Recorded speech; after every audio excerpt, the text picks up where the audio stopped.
Hello, everyone, and welcome back to our podcast. I am Chris, joined by my brothers Adam. Hello. And Eric. Hello.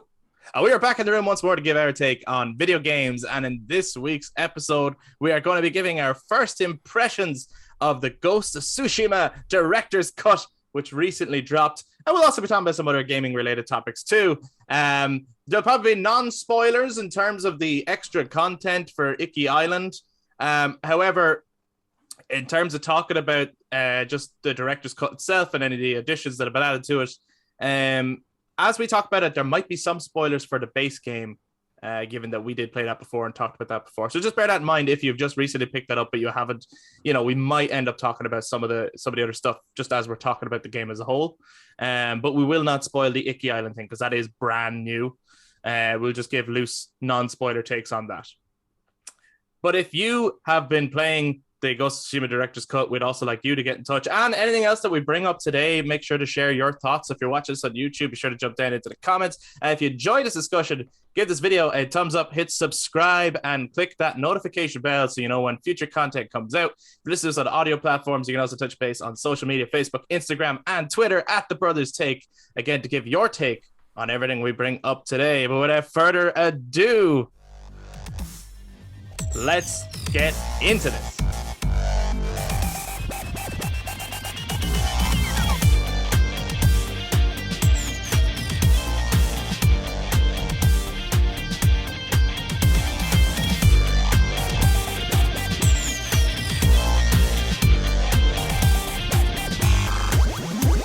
Okay, so before we get around to Ghost of Tsushima, there was, Adam, you brought up during the week in our group chat that apparently, and then I had to look into it because I was like, is this a thing? And did you look into it? I can't really find anything on it. A lot of people are talking about it, but I haven't seen like an official, but a lot of official people are talking about it, but I haven't seen an official thing about it. Yeah. But that is this GTA Remastered Trilogy? Yeah. Well, I saw a post where it was rumored to be Grand Theft Auto 3, Vice City, and San Andreas. Yeah. That was my assumption anyway. That's the trilogy, isn't it? Yeah, that was... sure. Like, that's the kind of... when people say the trilogy, that's the trilogy. That's what they're referring to? Okay. Yeah. And it's coming out 20... No, this year. No, this year. This year? Everyone's saying it's coming this fall, which is why it's weird. Yeah, but I don't know if that's... Yeah, I don't know. If that's I true. haven't really been able to find anything on it. Do you want a remaster of those three games? Well, do you know what? I've heard great things about GTA 3. I've never played it. I played a bit of Vice City and I really enjoyed it when I was younger, but I wouldn't know it as well as San Andreas. So, I mean, sure. But I don't know if it would be like a day one purchase for me, to be honest. I have San Andreas on my phone, which I play, and I have it on the PlayStation 4. So like I've played San Andreas not like very recently. Obviously it's just a port.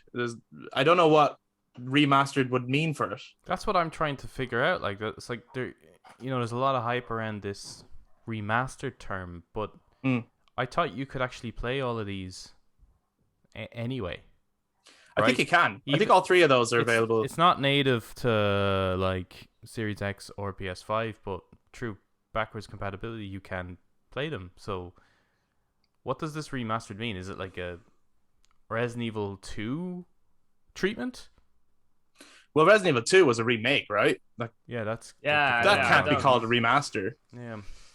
Yeah. No, I'd imagine it's, I don't know, they're bumping up the frame rate or something. Yeah, it's weird. I don't know what they could... Because they're still going to look pixelated as you know. Well, it wouldn't be pixelated. It would just be... Well, you know what I mean. Low texture. Like, yeah. Do you know what's funny to me? Instantly, when I heard Remastered Trilogy, and I hadn't even looked into it. So anyone who is talking about it is saying that it's 3 Vice City and San Andreas. Right. My instant reaction was, wherever, because there's a lot of GTA games.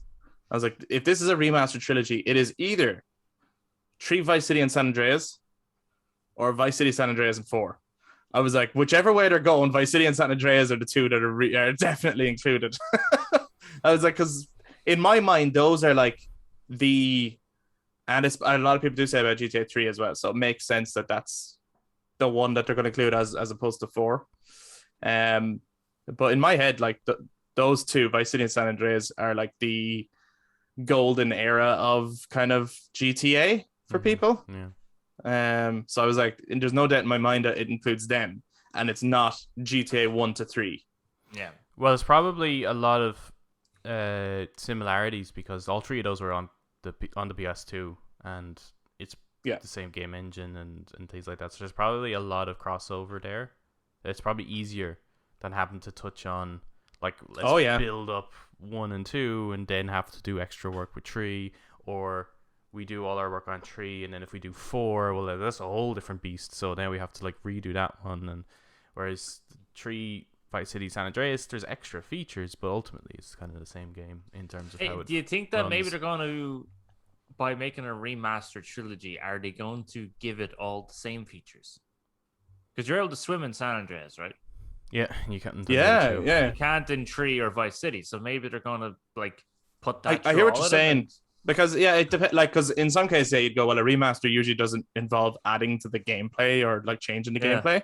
But if you played a Mass Effect Legendary Edition, which is a remastered trilogy of Mass Effect, they did actually change the gameplay to Mass Effect 1.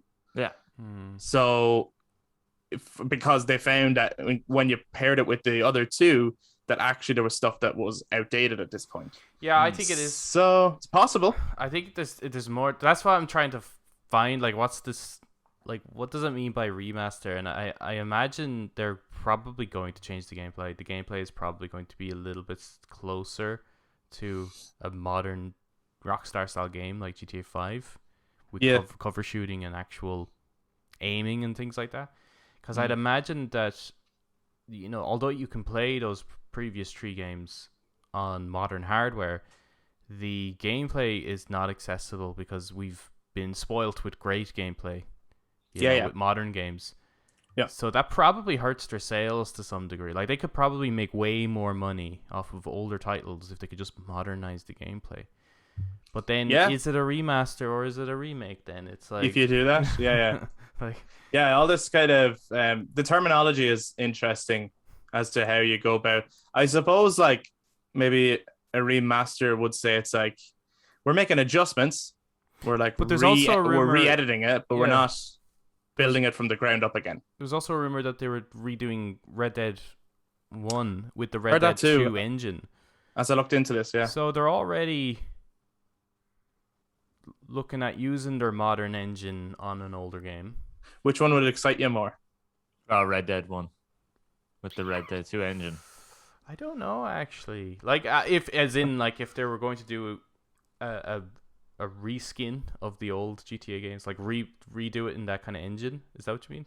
Or just shit! I didn't even mean that. I just meant like either the GTA Remastered Trilogy, as they're calling it. Oh yeah, no. Or this. I'll always be more excited for a remake. Essentially, like a. So if they announce San Andreas remake, is that the one that's going to make you go, "Oh shit"? Yeah, I'd be more excited about that over a Red Dead 1 remake, because I like Red Dead 1 anyway. Like I can jump back in and play it, but GTA San Andreas, like, I'm not seriously going to sit down and actually play that game. It's more I'm just going to throw it on for the crack and have fun. Have fun with it. But if it was a remake of it, I would spend a lot more time with it. Because like it goes without saying, right? Like the characters and the music and the kind of time era of San Andreas was like spot on. Was like perfect, right? It was like a perfect marriage of everything. But like, and look, we've talked about San Andreas before. We love it. Objectively, GTA 5 is better gameplay. Oh, fucking stunning gameplay. And if you could put that in San Andreas, holy shit, man.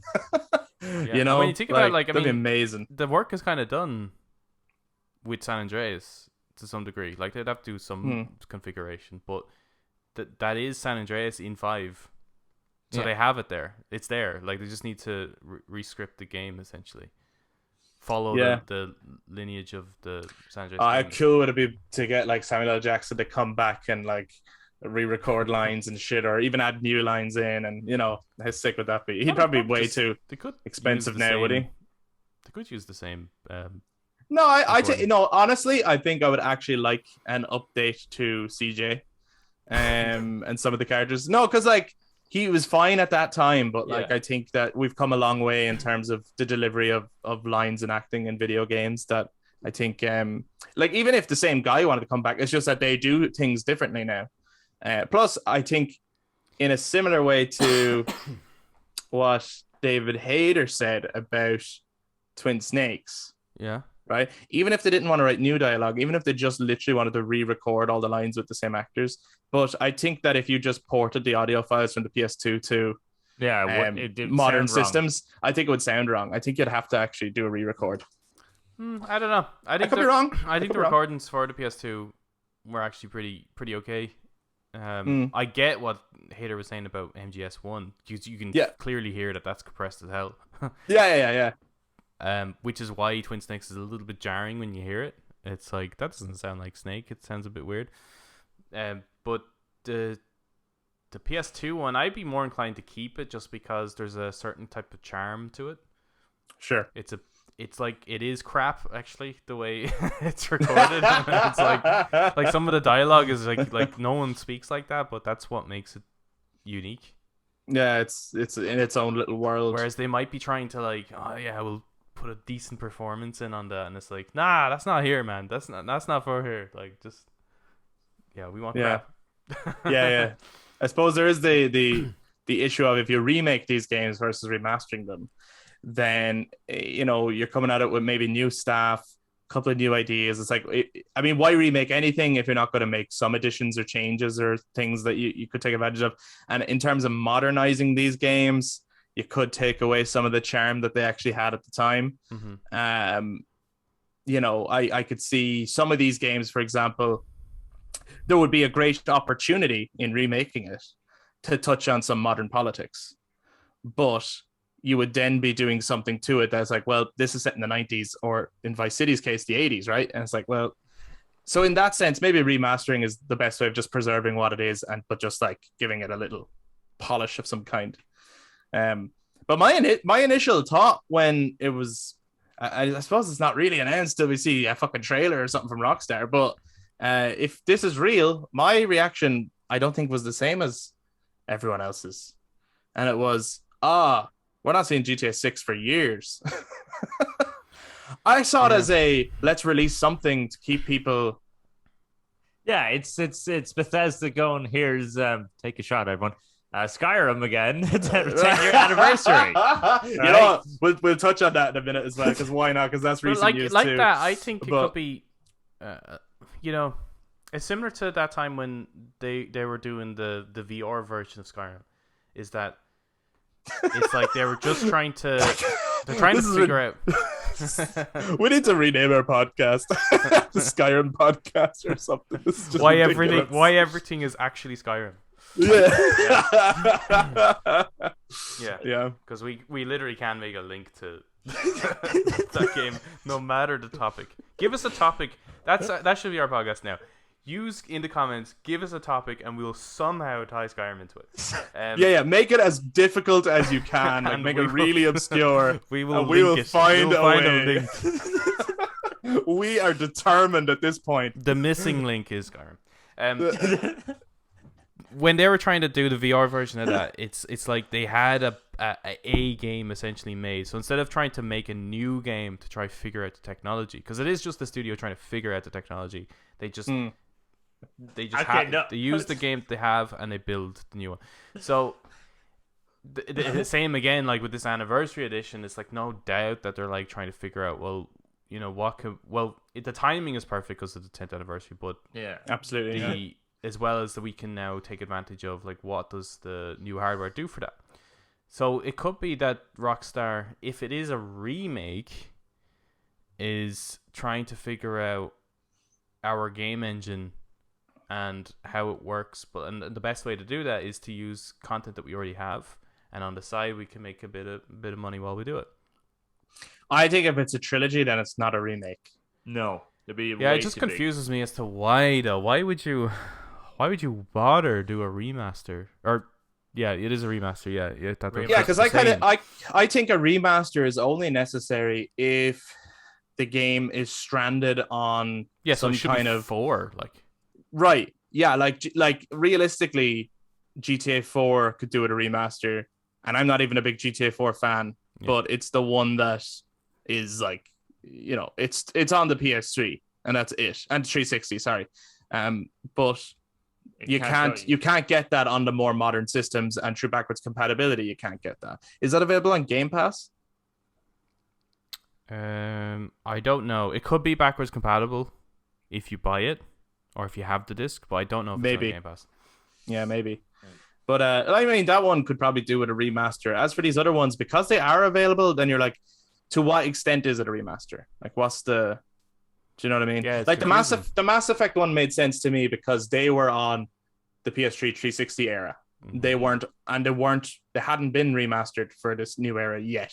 Yeah. So now that they're available on all the new systems. So like that makes sense to me. But when it's something that's like, they're wanting to restore kind of good fate, isn't it? Like, because the Mass Effect branding is a bit. See, damaged. This is it, right? But this is it. So they announce a Mass Effect whatever that's coming in the future. Yeah. Right? And then they give you a remastered trilogy to reignite interest and keep you busy for a while. Yeah. I see that as the same treatment. It's like, okay, we're a long ways off GTA 6. We're longer off than we thought we were going to be, because there's talks of them re-releasing GTA 5 on the new systems as well. Yeah, well, that was announced during the announcement of the systems. Yeah. Oh, that's right. Yeah. So, I mean, to me, that's just like, this will keep us busy. To me, it says GTA 6 is still a long ways off. Because I know at every games event, people say, oh, maybe we'll see GTA 6 announcement this year, or maybe we'll see a GTA 6 announcement at this thing. But yeah, I think this is like, if these are real, if this remastered trilogy is real, then that's to say you'll see nothing of GTA 6 this year in terms of just an announcement. You'll see nothing of it. It's so confusing because you can literally get them on everything. Yeah, it's weird. I don't know. So technically they have been remastered. In order for you to play it on a PS4, it's been remastered to do that. Yes. Even to play it on your phone, it's been remastered to do that. It's like, but they're just being remastered. Yeah, the remaster is being remastered. Remastering it. Yeah. It's confusing.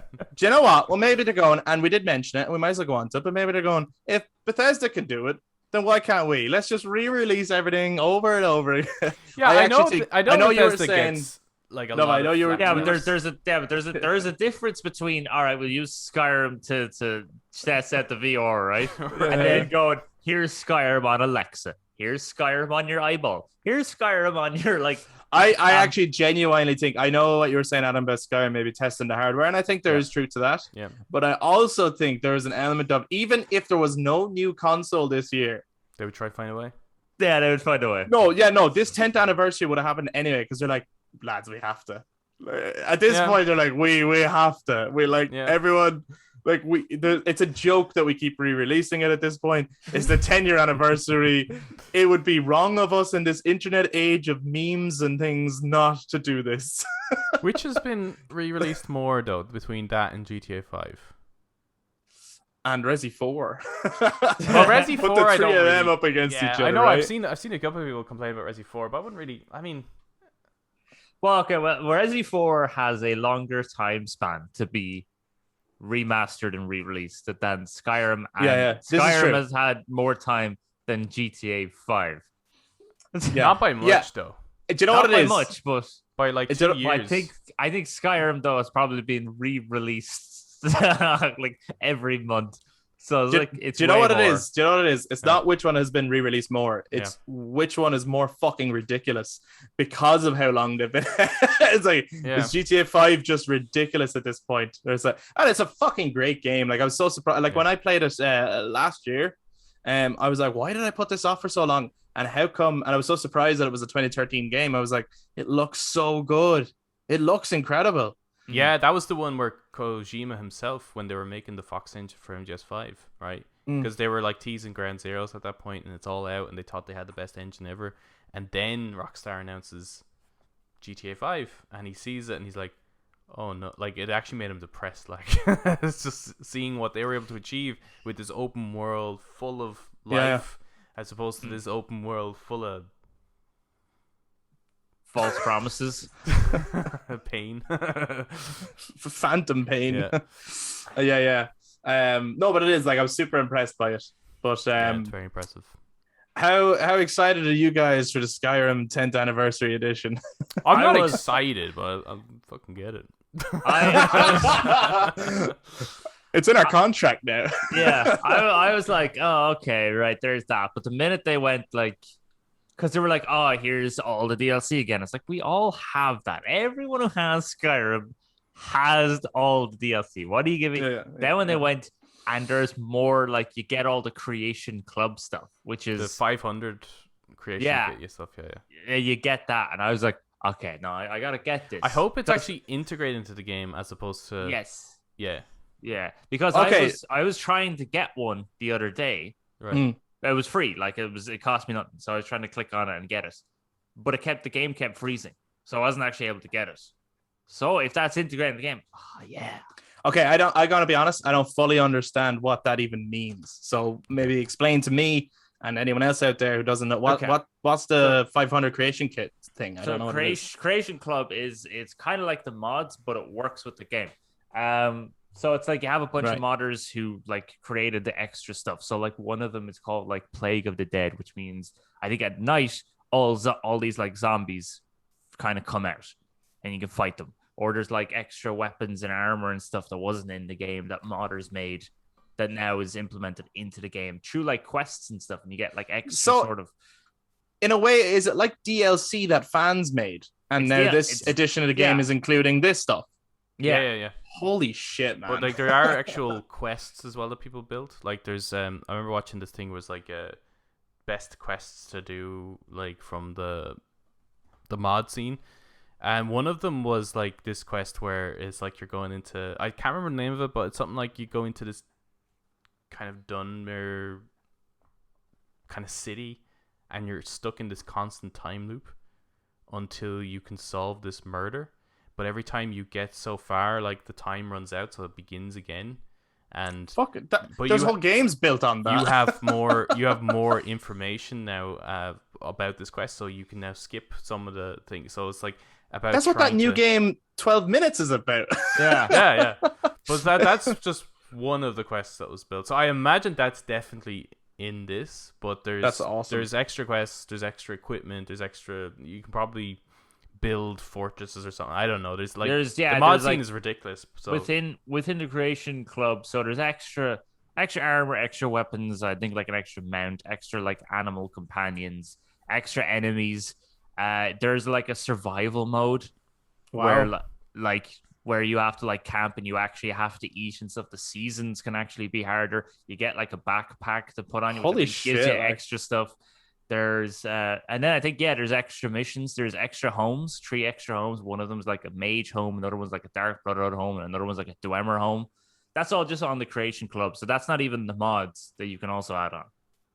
Right, so there is like a lot of content here. And did I hear correctly that if you have the Skyrim Legendary Edition from last gen consoles, you can upgrade to this? The special edition, or is it a whole new purchase? The special edition gets the next gen upgrades, as in whatever that. I don't know what that actually is. The next gen upgrades, but I'd be excited to see what that is. Like, could you imagine Skyrim without any loading screens, like genuine fast traveling? That's what I imagine. That's probably what that is. But the feedback and adaptive triggers to get the 500 Creation Club stuff, that's the extra purchase.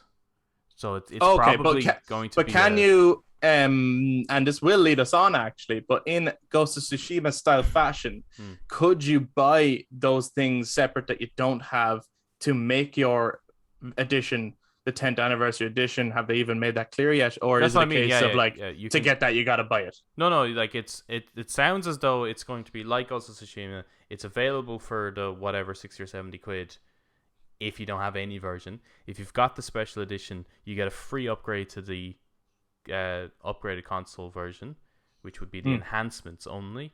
And if you've got the special edition, you pay that extra little bit to upgrade it to the anniversary edition.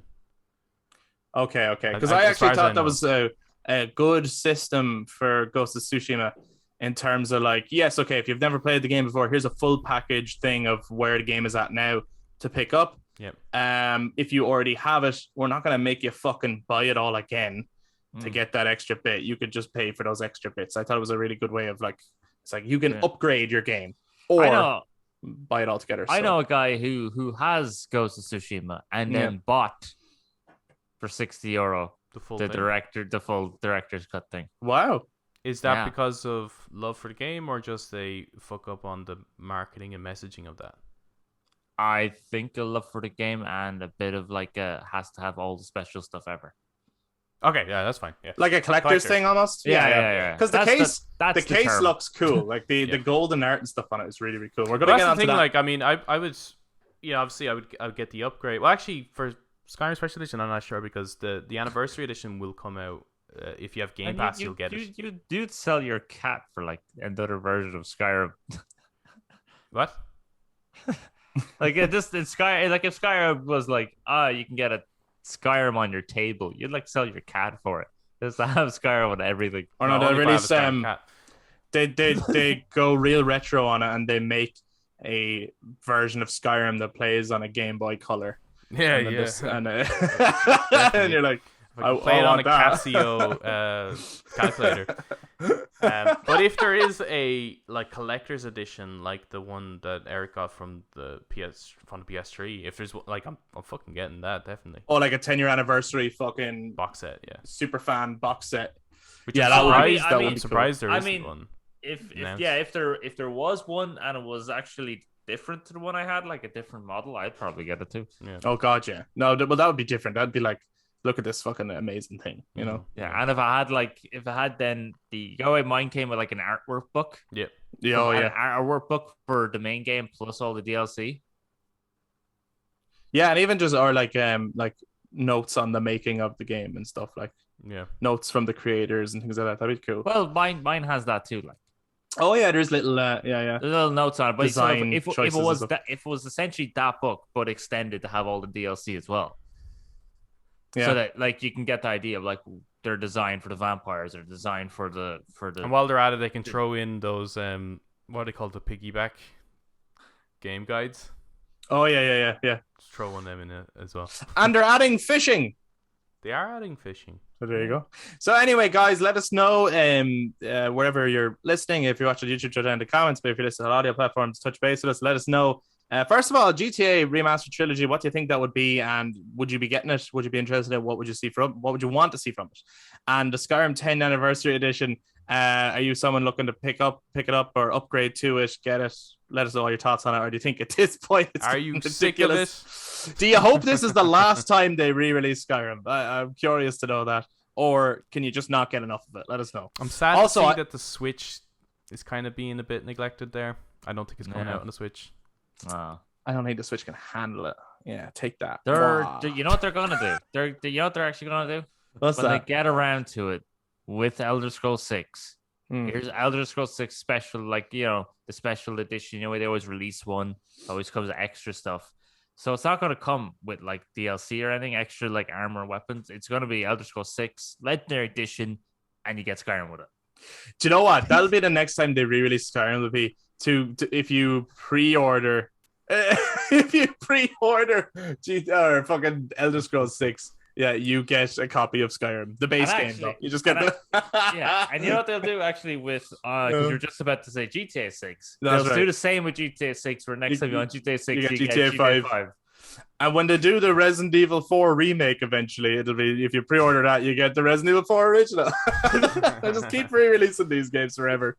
I think as well, when the 10th Anniversary Edition comes out, maybe we'll have to play the Skyrim drinking game. Now, obviously, there's no point in us listening back to ourselves and drink it every time we hear Skyrim. But maybe we should play Skyrim, and every time someone in it says the word Skyrim, that's we take a drink. I don't know. Someone try that game out and let us know. Do they say it often enough for it to work, or I is think it they'll just... only say it if you maybe if you committed a crime, maybe. Yeah. Yeah, you have committed a crime against Skyrim and her people. Yeah. Yeah. I think lots of people say it though, don't they? Lots of people say. Just, I don't know if they do. There's the guy at the start, like in the cart, just talk to you about like you were crossing the border to Skyrim and all this shit and fucking Probably, and yeah. what in the name of Skyrim and all whenever they see a dragon and I think people say Skyrim all the time. What in Oblivion is that? Yes. That's what they say with the dragon. What if the drinking game is you take a shot every time you hear Oblivion in Skyrim? That's weird. Anyway, just joking. Let's move on to Ghost of Tsushima Director's Cut, which we have brought up, and give our general impressions on it, essentially. And then we'll talk a little bit about Iki Island as well, the expansion that's come with it. Is it actually called? Is that just a shortened version of the name, or is that actually what it's called in reality? Is Iki Island, or is it? I have no idea. Wait, hold on. I'll look it up. Or is it Iki? Because I thought it was quick check there. Iki Nashima or some shit like that. Maybe it is. Like I don't know. Like is Iki short for it, or at one point in history when this game is based, maybe it was called something else. Like maybe there's a bit of background check there. I'm not too sure. It's such an Iki place. It's not though, is it? It is stunning. It's absolutely stunning. I've really enjoyed jumping back in, but I have to say, first thing, when I booted the game up, I totally forgot how to fucking play it. Same. That took me ages. I was getting slaughtered. destroyed. Yeah. I was getting destroyed. When I was playing the game, right, I was getting destroyed too, and I was thinking, I don't remember this game being so hard. So I went on to options, and it was actually on medium difficulty. Right. Yeah. So I put it. So I put it back down to easy, and then I'd start kicking everyone's ass, and I was like, yeah, now I'm Batman in Japan. It's awesome. I just looked at the controls. Yeah, you see, I don't mean that I was just finding it hard. I completely forgot how you change stance. I completely forgot how you do those. Completely forgot how you do those quick controls for throwing kunai and things like that. So I had to relearn how to play the game to like progress forward. Okay. So it is Iki Island or the Iki Archipelago, which is an archipelago in the Tsushima Strait, which is administered as the city of Iki in Nagasaki Prefecture in Japan. So it is just called Iki Island. Okay. It's just called Iki Island. It's really cool. Actually, just while you're there, how many like decent chunk islands are there around Japan? Just 1 second. Not that many. Yeah, actually. okay. That's the other day. Because I'm just wondering about where this. Like, because I think there's definitely going to be a sequel, right? Like this thing has just been. And that was one thing I really, really loved about it was that once you go to that island, the way they managed to allow you to obviously keep your shit, but there's still a progression system because it's like in their eyes, it's like they haven't heard about the ghost, so you're building up a legend. That was a really great way of achieving that. So I'll gotta look up the islands first, but I was taking a closer look because I saw a picture of 3 statues of a monkey, and I was like, is that what I think it is? That can't be. No way. So I clicked on they hear no evil, see no evil, speak no evil one? Right. So there's one monkey that's looking this way and he's holding one of his ears. That's the hear no. One of them's looking this way, holding the mouth saying speak Anyone, no. is this an audio platform? He's looking this way, he's looking this way. So the one that's holding its ear is looking to their right, actually. Yeah. The one that's holding her mouth is looking to their left. The one that's holding its eyes is looking straight ahead. But is a very clear statue of a male monkey that they made one part of the monkey a little big. Oh wow! It's a well-packaged monkey. It's a well-packaged. It's hands, is it? It's huge shovel hands. The one holding his eyes is looking straight ahead. It's like, well, no, he's not really, is he? Okay, so that's how many islands? How many islands are there? I had a look. There wasn't many. I think they're going to have to go mainland.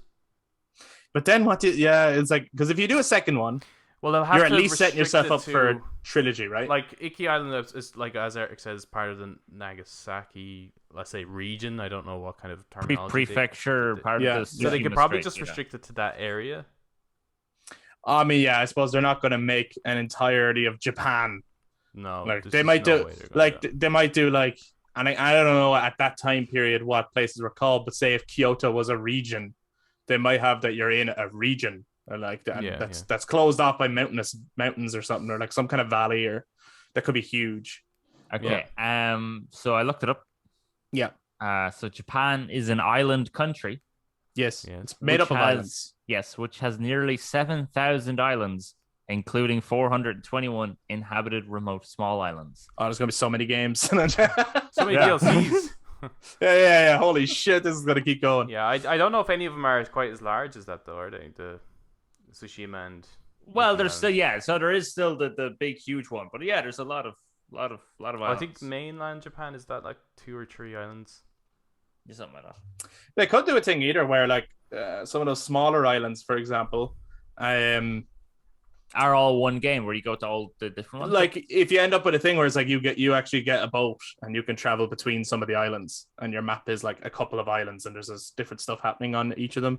Not like tiny islands, like there's a chunk of stuff to do on each one, but maybe like they're Iki Island style islands, like they're not as big as Tsushima, but for different acts you go to different islands, but you can revisit. And But I don't know. It seem like by the end of the main plot, that mainland Japan was next on the list, Yeah, isn't it? I mean, I feel like the natural progression of the story is that he will be at odds with the Shogun, right? That's going to be some huge map. Well, that's what we're saying. I think it's probably going to be a very specific region, and it could be like similar to, remember in The Last Samurai when they were there in that village, and he was saying that until surrounded by mountains. Well, not just the mountains, but there's until the snows clear in the next season, you are trapped here basically. Like no one can get past the snow caps and stuff like that. So it could be something like that where nature is the boundary. Yeah, and I mean the whole game is built around nature as well, isn't it? So it wouldn't be a bad way of like complementing the whole experience. How are you finding the director's cut so far? Beautiful, amazing, awesome. Give me more. Very nice. They remaster that 10 times. Well, I thought I'd be more impressed by the enhancements, the PS5 enhancements. Yeah, but so far the kind of extra mission DLC is really, really fun, really good. Yeah, I think the extra content is great. Yeah. I was a little let down by but not in like a huge way. Look, I think Sucker Punch have done amazing work, incredible work on this whole project. And at no point has it ever really dipped in quality or given any kind of issues, and yet they still, and it's been updated too since it released, and it's only been out a couple of days. So it's like fucking hell, like they're right on top of this thing. Well, if I was my first go at it, I did encounter a bug that crashed the game. So same. Did you? Yeah, okay. Yeah. I didn't experience that, but I just got lucky then. Maybe other people did. So has that happened since, or do you think the patches will fix that? I didn't try to replicate. Oh, I did try to replicate it. Remember the photo I took? Sure. Right. Yeah. I put up on Twitter and stuff. I was trying to, when I was first going through all the different filters, and I think it was going through the sound, because you can change the sound and stuff like that, and I was wanting to see if I could turn the sound off. But as I was doing that, it just crashed. So as I was retaking the photo, I just didn't touch the sound option. So I don't know if it's fixed, but I imagine that's what that kind of patch is doing, is fixing a lot of those little hiccups that will happen. I didn't experience anything in game, so it was only in photo mode for myself. Okay. For me, I think it was in game. Something really random, but nothing really out since. And because the game loads so ridiculously fast, That's unbelievable. It doesn't become an issue. You're not like, oh god, now I gotta get into it, and that's really long loading screen. You're just going, okay, bye, and then you're done. And before you know it, you're in France, and you're like, I didn't even know I could go to France. But well, they're so fast at loading, they just loaded the whole world. Yeah, it is like from even booting up I actually, so far I haven't come across a game that's as quick to get into. No. From booting up the PS5, clicking on the game, hitting continue, and I'm straight in. Yeah, like I remember the first time I did it, and I had that lowered at the PlayStation logo with the where it had Ghost of Tsushima in the symbols and stuff, and then PlayStation never. It's very Marvel, isn't it? Doing that. Yeah. Like last time I saw that was Demon Souls, and it's so cool. Like, yeah. And I haven't seen it since because it's that fast. It just fucking it's in Ratchet past as well. Oh, is it? Yeah. So all their first party, you're gonna have that. It's gonna be standardized, isn't it? Because it wasn't in the Miles Morales game as well. Yep. Yeah. Cool. So really, really cool. I do think that some people might be expecting more from Iki Island than they're going to get. And what I mean by that is, as a DLC, there's a lot of content there. It's great. There's a whole new map to explore. There's a lot of side activities. There's more story. And some of it is actually really great. Like, it really plays into even the main game. Like, you're getting more of an exploration of Jin's character, which I think is fantastic. And without giving anything away, like, there's quite a personal story there too. But I think some people thought it was kind of being marketed as almost a Miles Morales or a Uncharted Lost Legacy style thing, where it's almost a short standalone game, as opposed to just a expansion or DLC. I think it kind of not that it's hard to say who's at fault here. I don't know whether it was marketed that way, but that's certainly how a lot of media and journalists made it sound like it was going to be. Yeah. So I do think that in that sense, if people are expecting that, to kind of curb your expectations a little bit, because it's not quite that. It is a DLC, and it's a really good DLC, but it's not this huge game. It's more like take a shot. The Skyrim. How is this still happening? It's more like the Dragonborn DLC when they added on the Solstheim Island that you just travel to and then travel back from. That's what it is. It's just but they've added on an island with where there, and even on Solstheim there's like people to talk to. There's quests, side quests, and a main quest, as well as other activities and extra stuff. So in terms that's of what length, it is. Chris, you've cleared the Iki Island story. So in terms of length, I've cleared the main story in terms of the kind of the eagle thing, right? The whole which is the name of the villain for anyone who hasn't played it in this particular chapter. Would it be like equivalent to the Arkham Knight DLC missions, or is it longer than that?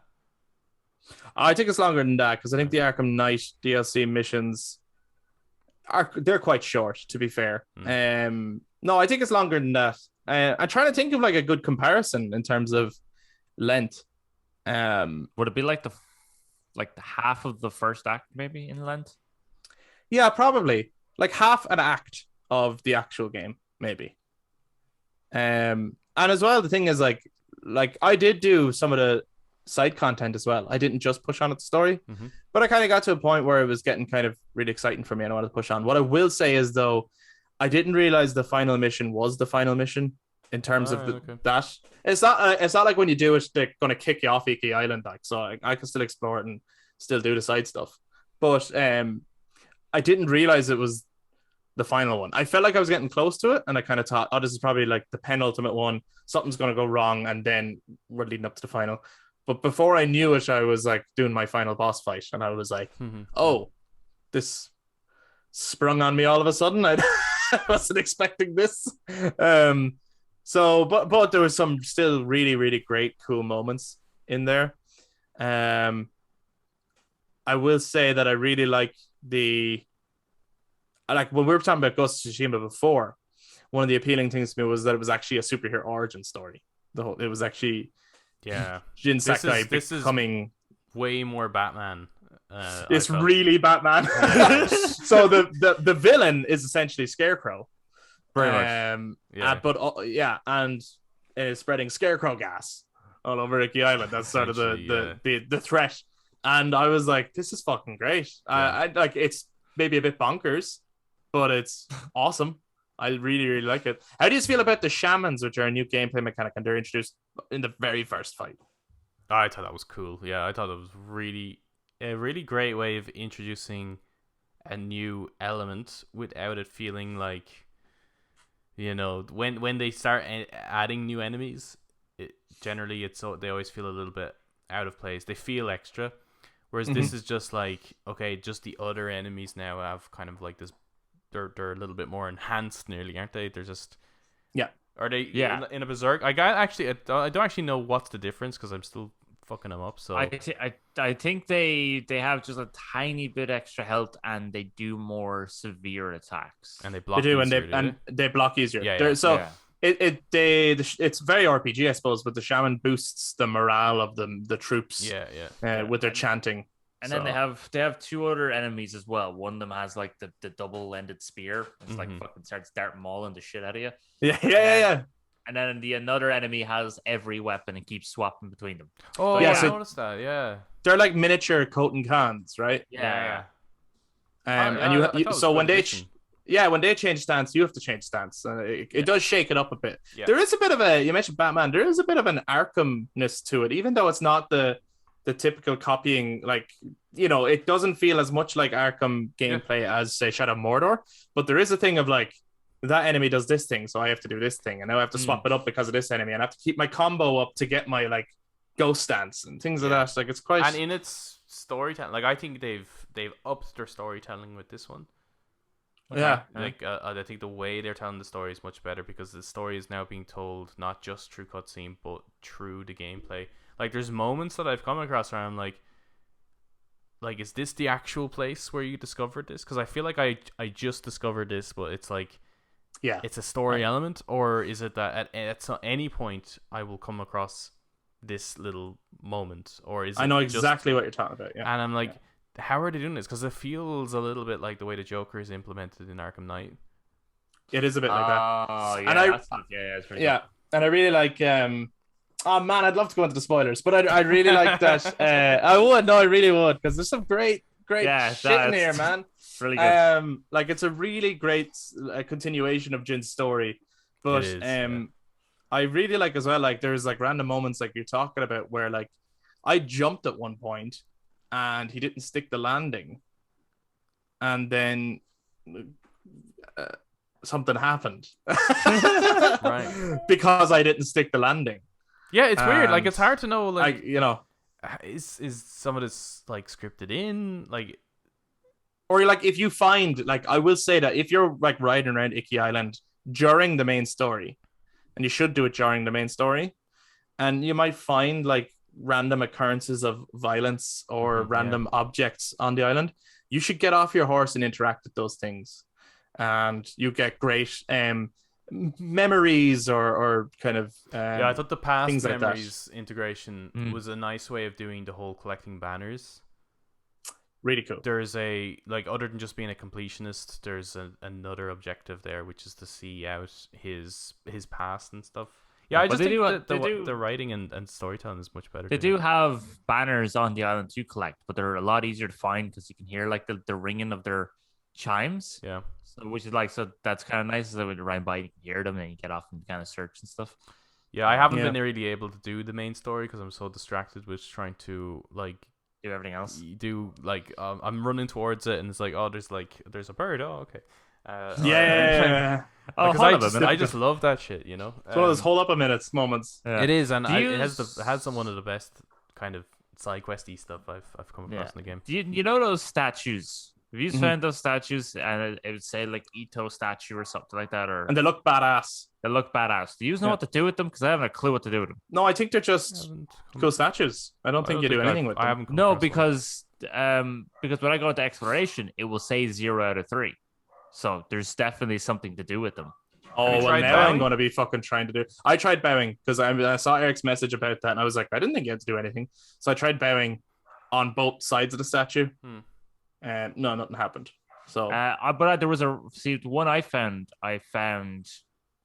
kind of, so if you have for people who can't see, tough. So I was on like, so right. So the island. Hold on, was that? Hold on. Before you go any further, for people that was for the people listening on the audio. That wasn't for like the monkey who was covering his eyes or something. No, it's his giant erection. It's kind of on. Oh, I thought it was his hands that were big. Oh. No, I wish it was his hands. It was on the sort of down south on the kind of left-hand side of the island. Sure. Right. There was a statue there, and yeah, there's like a scroll behind it, and it had like a poem written on it. I was thinking, I've seen a few of those. I was like, does the poem have anything to do with it? But I'm like, this looks like gibberish to me. Black mixed with green makes grass. What are you on about? What are you saying to me, poem? But I like it. I like it's got the new something stuff. to do with like because you can dye stuff, right? There's a new dye merchant in it. Just yeah. a new dye merchant. Yeah. Right. Yeah, Can you mix dyes? No. No, I'm paraphrasing what maybe. the poem is saying. Oh, okay. All right. Because But I like the sanctuaries. The sanctuaries, like all the new stuff on Iki Island, like Yeah, I mean, the side content and stuff we could definitely talk about. You That doesn't give play- anything away. Play the flute with your controller, like some Twilight Princess stuff going on here. Really cool. Yeah, like that it's, was actually well integrated because generally that kind of motion stuff is a pain in the hole. Yeah. But yeah. I quite liked how it was done there. It makes sense, and I prefer the idea with a flute that you're following notes as opposed to pushing buttons at the right time, because it's not yeah, playing the flute isn't like a rhythm thing, at least at the in the melody that he's playing. So this thing of like kind of following the notes up and down really worked for that. and it's not a huge like no, it's massive real motion. subtle. It's just like twisting your wrist and just a little bit, and I thought It's it was a really done very nice well. integration of the motion control movement and everything. I didn't like the fucking cats though. Well, all the animals look a bit chunky, don't they? Well, the cats in particular, I'm like, cats should be fucking cute. Like, Well, this no, is a actually, cat that That is what those cats look like, though. They're called Oh, right, okay. They're specific They're- cats, are they? Tsushima leopard cat is what they're called. I think. All right, you know what? I take it back then. These guys have obviously done the research or whatever. But I was just looking at it going, They do oh look man, like that. the foxes were way cuter. Come on. the foxes are But still the cute. I remember monkeys looked a bit strange. It's a I thought. red-faced monkey. No, I know, but even the animation, it looked fairly like There was they could have done a bit of tweaking. I think. there's one of the quests in the game that had me actually a little bit scared of monkeys. Oh, like the mythic ones. Yeah, really, it was really well. Okay. I really enjoyed that quest. I thought it was great. Well, all the Um, mythic quests are great, though. Aren't like they? they're fucking fantastic. But actually, yeah, I was just like, you're journeying in the dark, we'll say, and there's a lot of monkeys, but they're making sounds in the background. And I love monkeys, but I was actually like a bit worried about them. I was like, oh god, am I going to get jumped by monkeys? I was getting a bit scared. Start There's throwing like poo at your face and everything like. No, this. it's this. They can make kind of scary sounds and you can't see them when they're being aggressive, I suppose. So I thought it was a cool way of adding a bit of tension as I was traveling through, I suppose. And I could see then, because what I always love about the Mythic Quest, and this goes back to the base game as well, is that people have created legends around what's really happening, right? Like, do you remember like the lightning one, for example? There were so many swords there that the lightning they were acting as lightning rods, but people thought that this person could conjure lightning or something. Yeah. So in this case, you're walking around the dark, you're scared, you're paranoid, and you're just hearing these sounds. And the people have all these legends about, oh, the monkeys are always watching you, and the monkeys are going to get you, and everything. But like they're just wandering around in the dark, like, you know. So I think that's really well implemented, that people can build And you a can legend and then around that. You'll find a dead body there, and the note that he wrote as well, where he's trying to find his way out, and he can't, and then he kind of gives up and dies there. So it's like it's just the fact that people couldn't find their way out and then just starved to death, or you know, Yeah, the died paranoia first. of it. Yep. Yeah, really well handled. It's probably one of my favorite mythic quests across the whole game now. I don't know is if that one. I really enjoyed it. I don't know if it's ever going to beat the Heavenly Strike one for me. No, But, I mean, the Heavenly Strike- Strike is the best. That's that's the best. hands down. That's so good. Like, Yeah. Do you have the? It came with the updated. Remember the update for Ghost of Tsushima was free and it added in sort of extra stuff like I think so. it added in New Game Plus and added in new. Oh yeah, merchant, yeah, yeah. Black Cuda voice or something. There was one of the charms you get off him is where when you're doing the Heavenly Strike randomly, like, you know, it doesn't happen every time, but sometimes when you're outside, a lightning bolt, a lightning Bulk. lightning bolt There we go. Lightning bolt will strike an enemy that's like another enemy and kill them. All So right. sometimes I do that, and it's I so find great. I don't really swap out charm. Like I have the same charms that I had, and I'm getting new charms in this Iki Island one as well, and I'm just not equipping them because the ones I have, like since the end of the game, have been ones that I work with. But there's almost too many of them that I'm like, I don't really want to be swapping out and try. I don't really want to try them out even.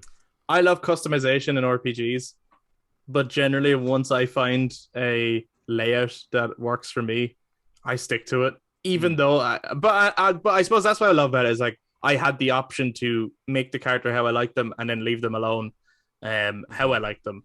Whereas if you're kind of forced to do anything, you know, you have less choices in terms of your own customization. But yeah, it's funny because like same thing. I haven't changed any of my charms.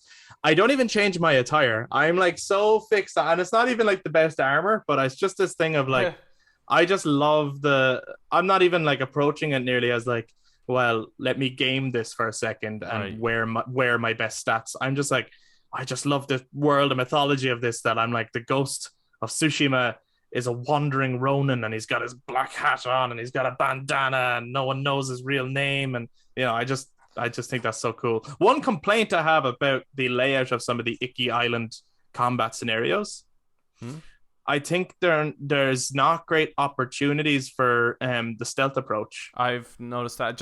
I mean, I'm not far at all. I only have that upper part kind of clear just across the map, essentially. So I'm only near essentially the first fort you would come across, and I've noticed that with just a few things that I've been kind of clearing is that the stealth aspect of it has been kind of removed nearly. To some degree.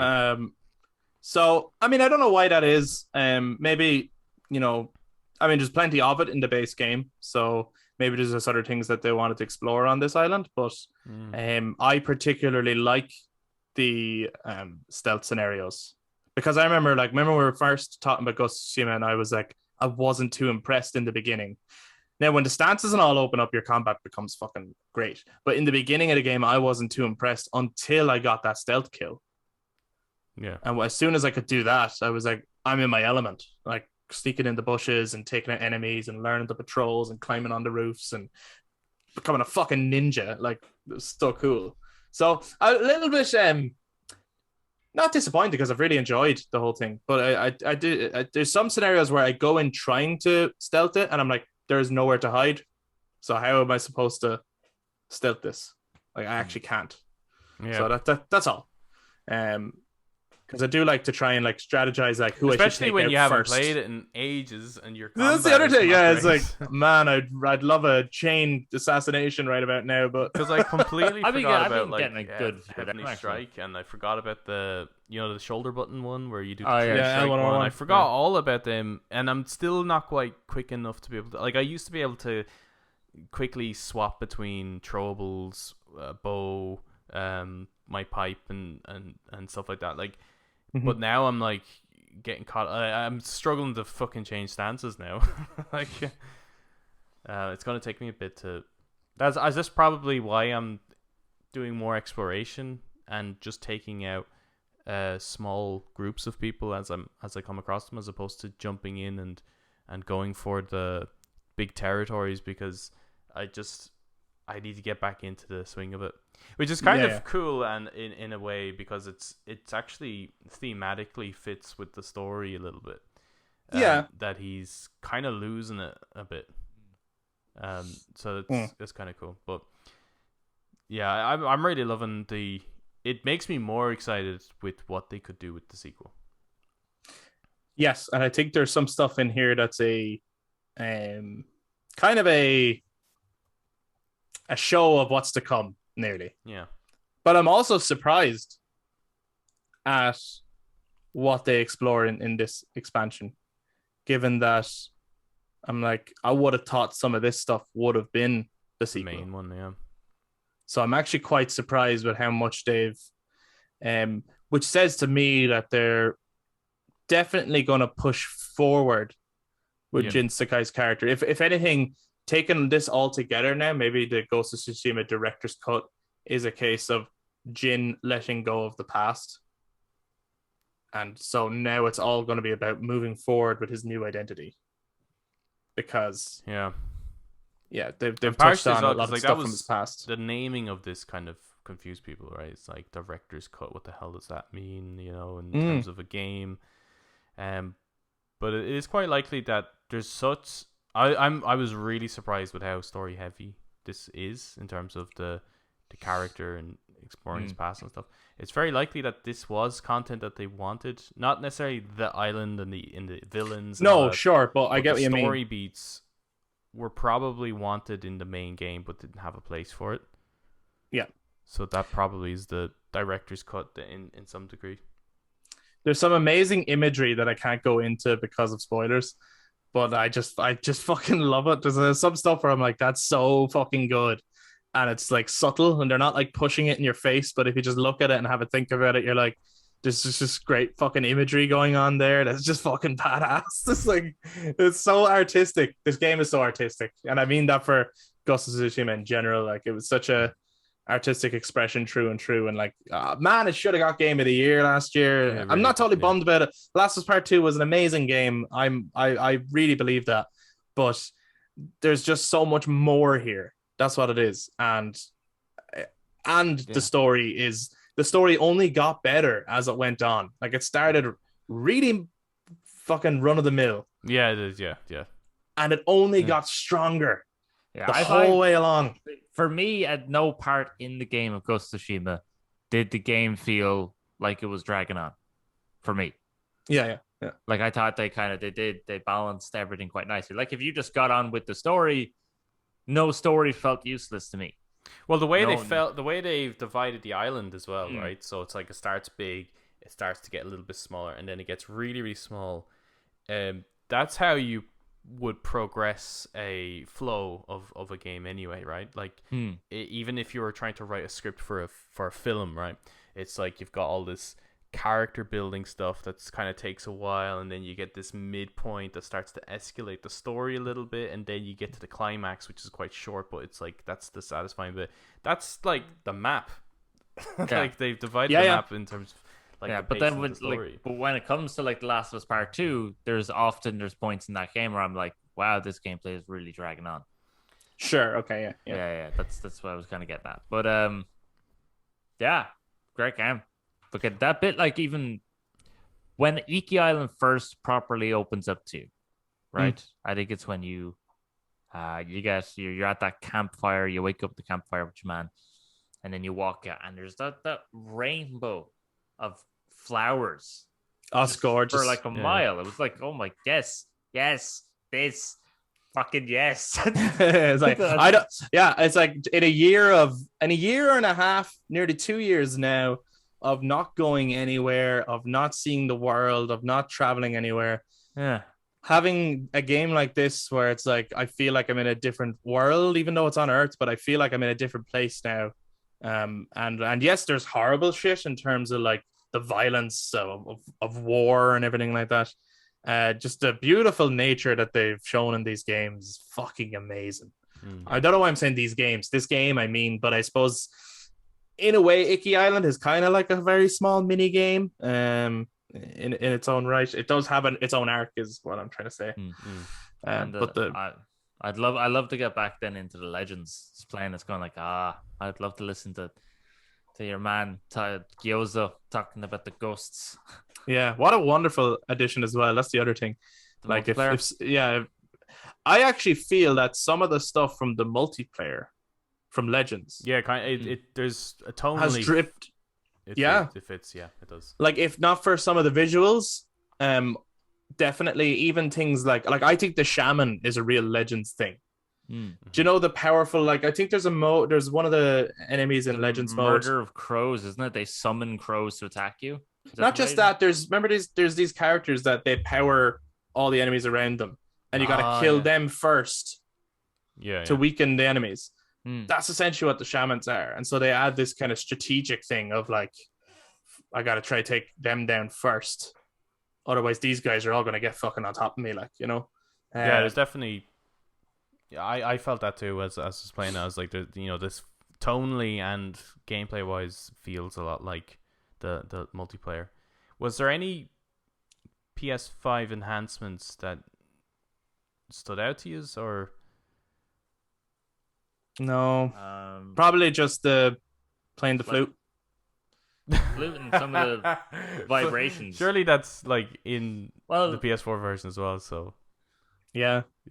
no, but yeah, maybe the adaptive triggers when you're using the hook to actually pull down doors.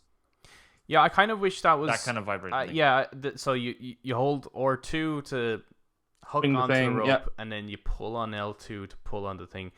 I really wish though that the L2, because there's a little bit of resistance, and then it's fully in, and then the animation continues, and he pulls that thing. I really wish that the restriction on the trigger was in time to the animation, so that you wouldn't actually have it fully in until he breaks it. Yes, like you could feel that. Yeah. And I feel sometimes light vibration in the controller when I'm like walking through grass or something. I didn't. I only feel that when it's in kind of the sense mode kind of thing. I feel it when I'm galloping on the horse. I feel little kind of vibrations almost in a circuit to kind of mirror the galloping of the horse, but not to a point of like I've noticed it. I'm not saying it's not there. Oh no, it is there, but it's cool, but it's not. I'm not impressed by that in the same way as I'm just impressed by the new story content and the new missions. That's the stuff that's impressing me.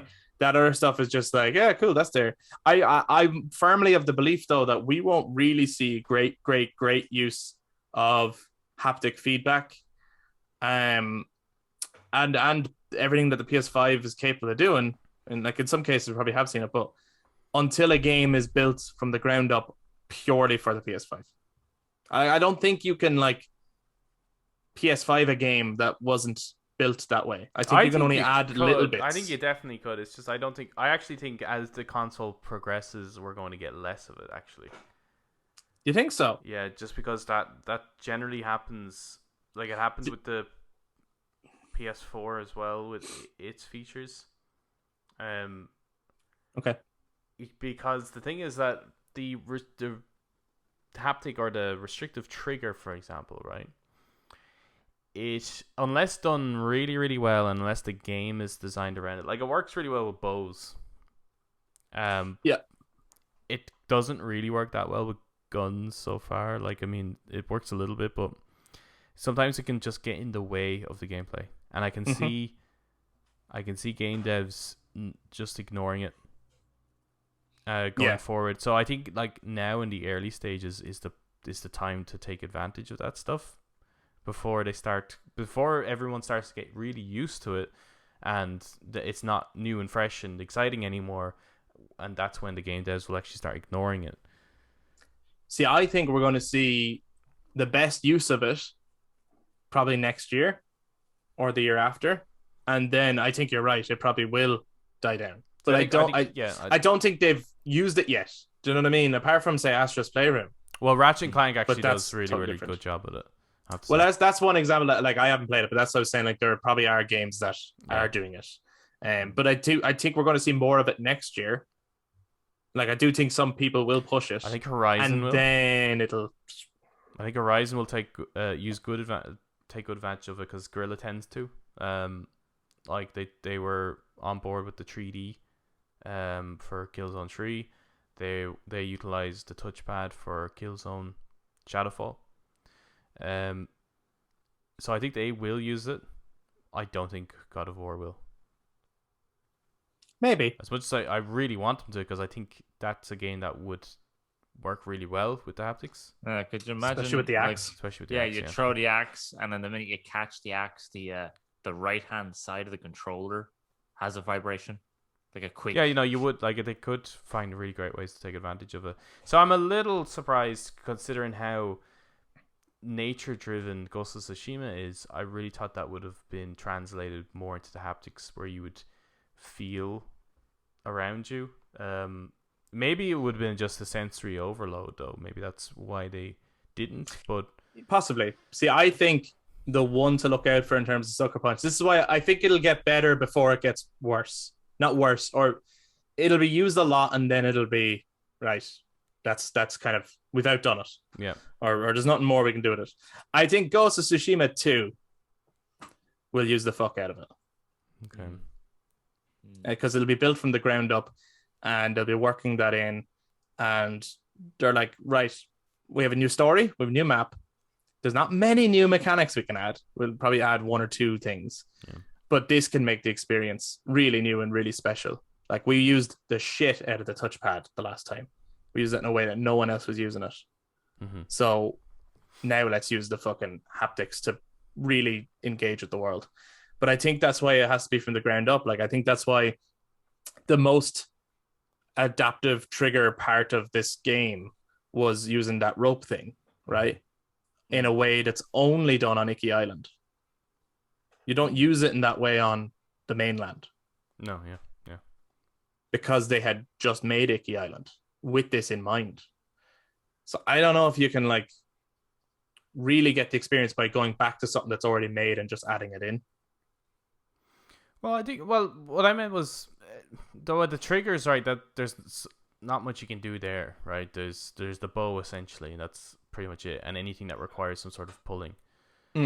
But I just meant the haptic feedback, like if you're walking on the sand along the coast, right? I mean, yeah. They could easily put it in. They chose not to. I think that's way more work than it sounds. Well, I don't think just because the work has been done by Asobo Studios, or Asobo Team Asobo, is that what it's called? Oh, right, yeah. So you can kind of download the... Well, they have it there. It's like, this is what sand feels like.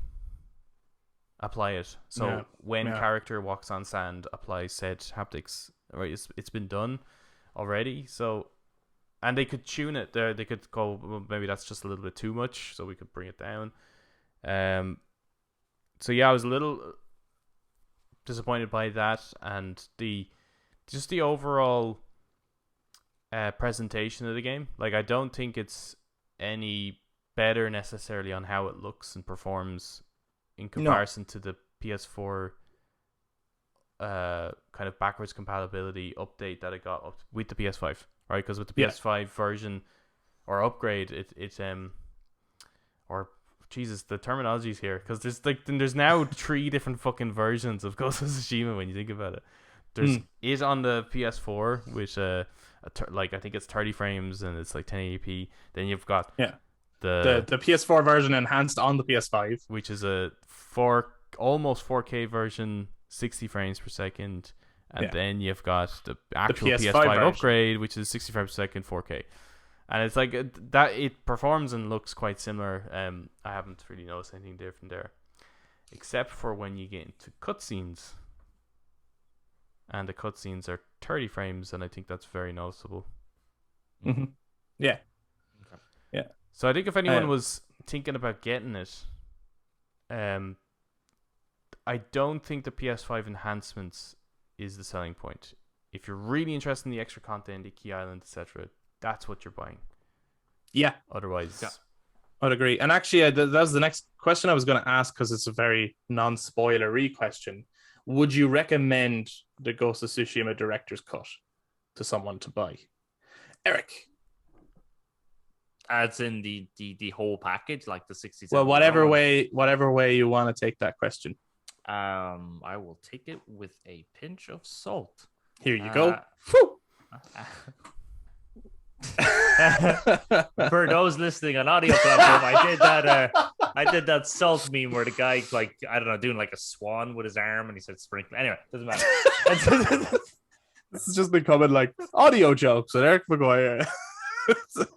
He'll do something else and I go, for all you guys listening, let me tell you something. Anyway, if the person didn't have it and was interested in Ghost of Tsushima, they didn't have Ghost of Tsushima at all.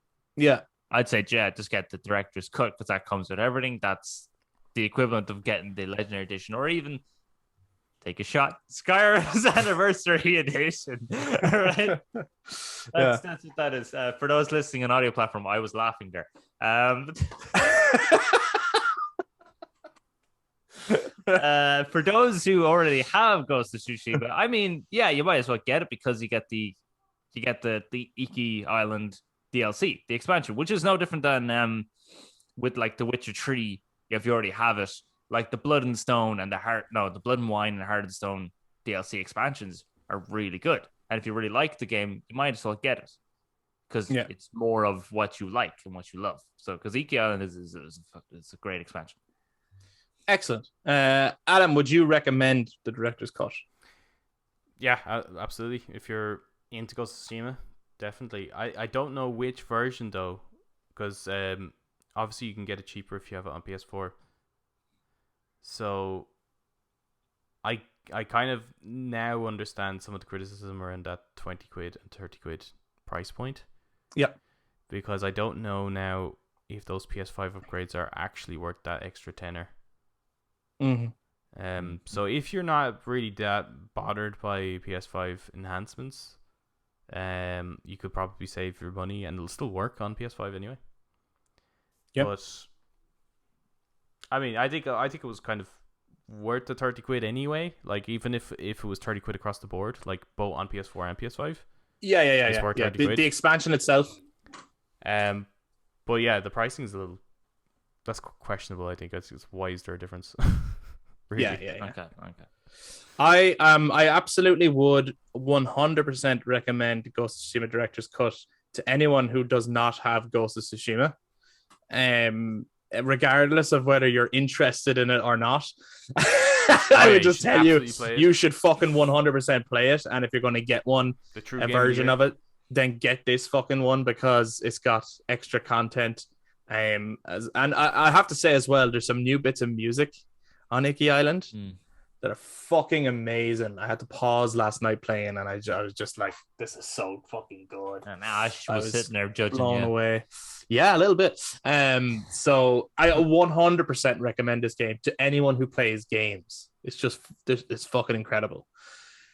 If you have the base game, then yes, I would recommend paying extra to get the expansion. I think it's well worth it. I think it's really, really good. And if you really enjoyed the story of Jin Sakai, then I think you're going to love this.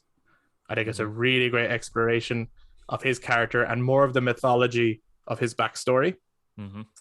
I personally wouldn't pay for the PS5 upgrade, the enhancements. As in if that was your reason for buying it, don't buy it. But if your reason is like to get if that's story, if that's the thing you're looking for, I wouldn't recommend that because I don't think I think graphically it's not much better. Like really not much better. You'd have to do some serious side by side and then zoom in and fucking like that kind of shit. Like I'm not talking like VHS DVD quality changes here. I'm talking VHS and another slightly better look at VHS. Like, you know, yeah. It's like it's gonna be really fucking like it's like it depends on how fucking picky you are. I think maybe, but as well, and it's not fully utilizing haptic feedback in maybe one of the ways we were possibly all excited for. I think it could possibly. We could see based on their past the free upgrades you get with the PS4 version anyway, right? It could be that this will get more free upgrades and more PS5 enhancements get utilized better. I suppose the SSD speed is probably worth it.